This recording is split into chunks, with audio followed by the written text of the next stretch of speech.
This is a look back at my 2022, how it has been for me and how it's still going on. And also I'm going to be having my Nepalese noodle with me. Hey guys, yeah, I know it's been a while. Life has been so shitty here. Alright, come and make a Nepalese noodle with me. I got this special noodle from one of my friends. She gave me some at work and it tasted really good. So I'm preparing my own for lunch after I wake up from a night shift. So I'll be talking through the whole thing as I eat, as I'm very hungry. This spice stuff to eat, like a little bit of oil and chili. So I'm doing it one of the easiest way we do it in my country. That is, oil in the pan is already really hot. Pour some onion in. It's almost ready in a few minutes. That's the egg I put in. Just stir in. As the egg is cooked, I mix in my noodles and I think it's done. It looks ready. I'm going to serve and then we start with our talk. This is how our noodle look. It's quite really yummy. I'm now ready to share what's going on. It tastes really good. I'm quite really hungry really, so I need this food. Okay. So 2022 has been a really shitty year. No, I'm hiding that word. It's true. It has been a really shitty year for me. Especially getting to the end of the year. Visa refusal, the stress, the strain on the brain, all the anxiety and depression is just too much. So 4 years ago, I came to the UK and I have a son back in Ghana. I left him. My partner and I, we do not have enough money and enough accommodation to take him with us. And the way the laws and rules in the UK is, you can't bring a child into a one-bedroom house.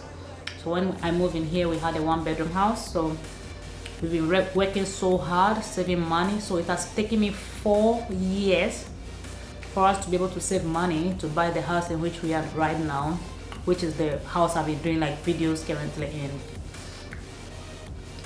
And so after that, I now went on to the next step to apply for visa for my son to come and join in the UK. So in June this year, I applied for a settlement visa for him to come and join. This visa process has been so stressful. So far, how much I've spent on it is almost over £4,000. And do you know how much I earn monthly as a salary right now? I don't want to disclose it. Anyway, you might know if you're a student. I'm a student doing full-time studies Monday to Friday. So I'm only able to work weekends, sometimes when I close from uni, Friday night, Saturday night, so that I can have little of Sunday rest before uni Monday. So mostly Sundays I don't work anymore. I used to work like 3 days non-stop. So the whole of the 7 days of my life is like full of either uni or work. So I applied for this visa in June. The waiting time has been the most worst part of it all in my life. When I applied for my settlement visa, I think it took me 3 months. So I thought my son's would be 3 months. When we applied, they did not inform us if it would take 3 months or 6 months or this, but I knew it was going to be 3 months then. So when it was almost time, that was in September this year, I traveled back home to Ghana because I haven't been there in over 4 years. I was just so desperate to go home and see what is going on, see my son, see my family and everybody else.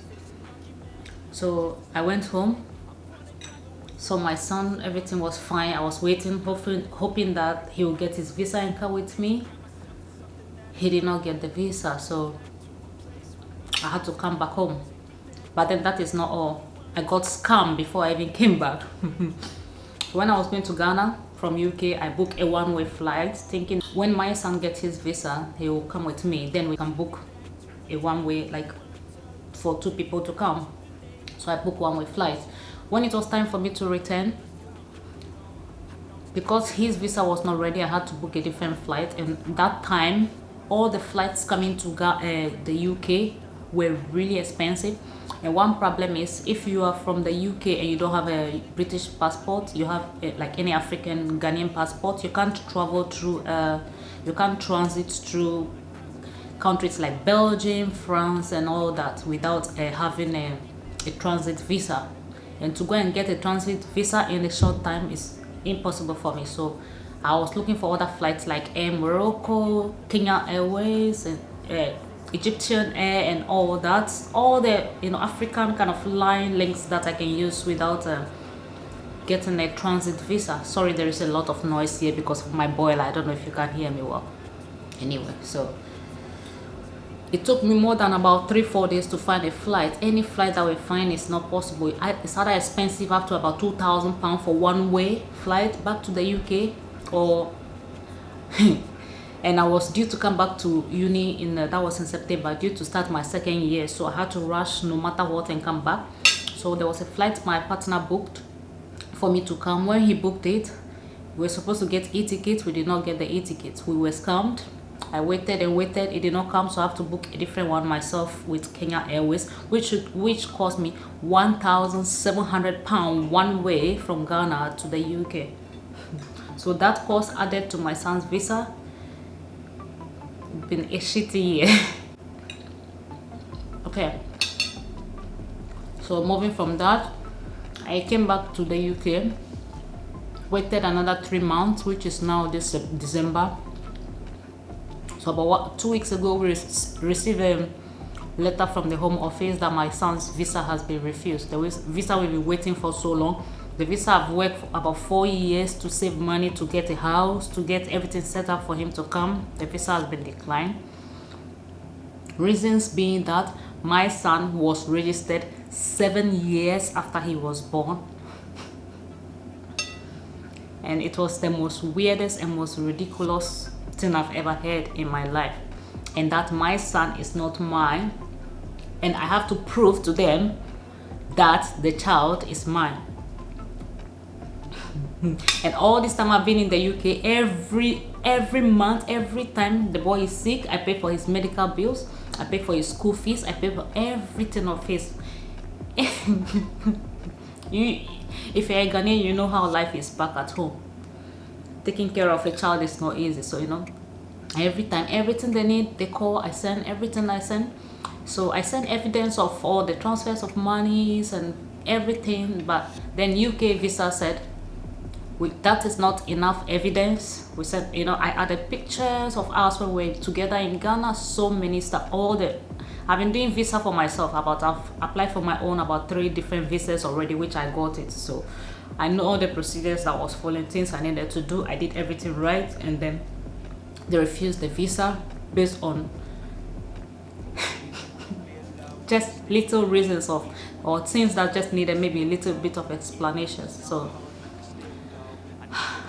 now I've hired a lawyer and I've appealed the case. We are now going into court. This is going to be another so stressful, so much stressful for me. Even we are almost about a week or so into Christmas, and all this is just kind of anxiety for me. I don't know what.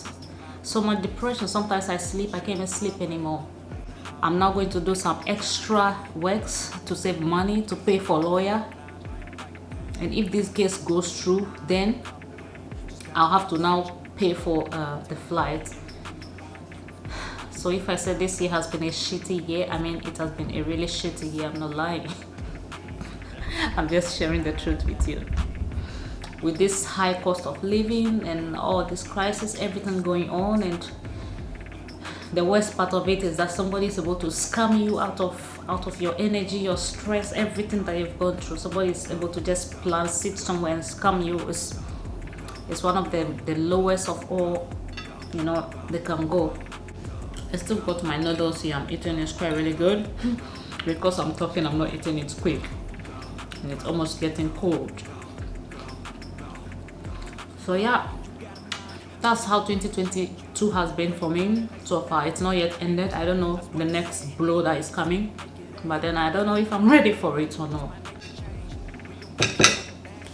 Anyway, thank you for listening to my ranting and talk about my son's visa refusals and all the stress behind it. I hope you all have a Merry Christmas. Should I maybe not post anything before this one? I hope you have a blessed and beautiful new year coming. Hope the next year will be good or better than this one. Thank you all for watching my video, and I'll see you in the next one. Bye.